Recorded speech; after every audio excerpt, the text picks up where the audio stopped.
राम कहते हैं, भाई मां कौशल्या ने भी 56 व्यंजन बनाकर खिलाए, और ससुराल में जनकपुरी में भी बहुत पहुनाई हुई, बड़े बड़े महलों में गए, बहुत से व्यंजन खाए, लेकिन जो स्वाद भक्तिमती माता शबरी के बेर में मिल रहा है, यह स्वाद आज तक कभी खाने में नहीं मिला। प्रभु श्री राम ऐसा मानते हैं। प्रभु श्री कृष्ण भी कहते हैं, मां यशोदा ने खूब माखन मिश्री दूध मलाई सब कुछ खिलाया, मां देवकी ने 56 व्यंजन खिलाए, लेकिन जो स्वाद विदुरानी चाची के छिलके में मिला वह स्वाद कभी नहीं मिला। तात्पर्य यह है, भगवान व्यंजन की विविधता को नहीं देखते, भगवान तो खिलाने वाले के हृदय के प्रेम को देखते हैं। स्वाद तो प्रेम का होता है महाराज। घर गुरु गृह प्रिय सदन, सासुरे भई जह जब पहुन आई, तह तह कही शबरी के फलन की रुचि माधुरी न पाई। विनय पत्रिका में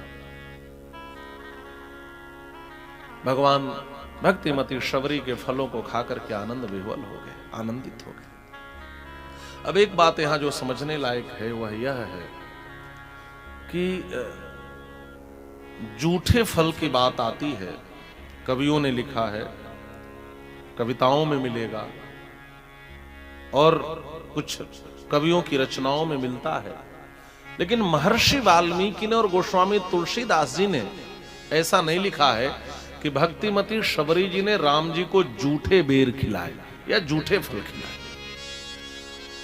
ये बात उठी कहां से कि भक्तिमती शबरी ने जूठे फल खिलाए थे?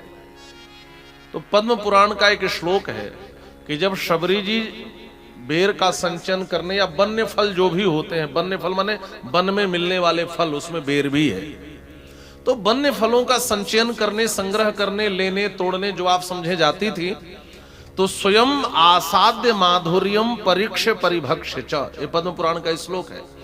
उस फल के माधुर्य का परीक्षण करके, माने उसकी मधुरता का, मिठास का परीक्षण करके तब उसका संरक्षण करती थी।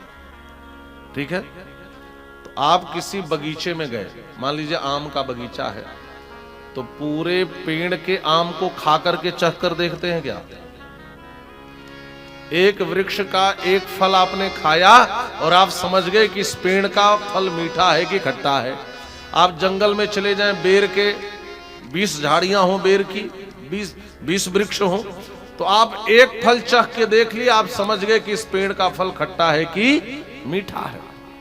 तो इसका अर्थ वहां पर यह किया गया है कि वृक्ष से एक फल उतारती थी और इस पेड़ का फल मीठा है कि खट्टा है, यह परीक्षण करके तब उन फलों का संचयन करती थी। यानी कि एक फल लिया, आधा काट करके जूठा कर दिया, फिर आधा रख लिया और फिर अपने उस उच्छिष्ट को राम जी को खिलाया। तो मर्यादा पक्ष के जो आचार्य हैं वह इसका ऐसे ही अर्थ करते हैं। और श्रीमद् वाल्मीकि रामायण में और श्री रामचरितमानस में कहीं यह लिखा नहीं मिलेगा कि माता शबरी ने जूठे फल खिलाए। परीक्षण करके फल रखे थे मधुरता का, तो उसका अर्थ यह है। और गांवों में फल वृक्षों का नाम रख दिया जाता है। लोग कहते हैं मीठा वाला आम, एक खट्टा वाला आम, पेड़ों का नाम रख दिया जाता है, उसके स्वाद के अनुसार उनका नाम होता है। मीठा आम, खट्टा आम, ऐसा आम, मालदह आम, उसकी प्रजाति के अनुसार नाम हो जाता है।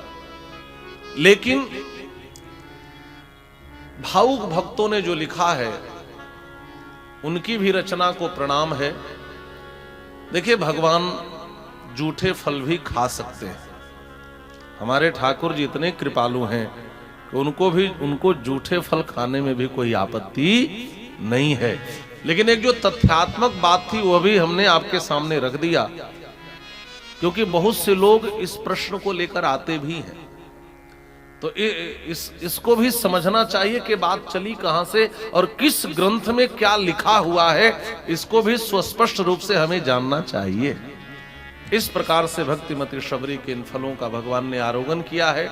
और सच कहूं तो इस यात्रा में राम जी को तीनों मिले, पिता, माता और पुत्र। निश्चित ही एक व्यक्ति के जीवन में यदि ये तीनों न हो तो जीवन अधूरा सा लगता है।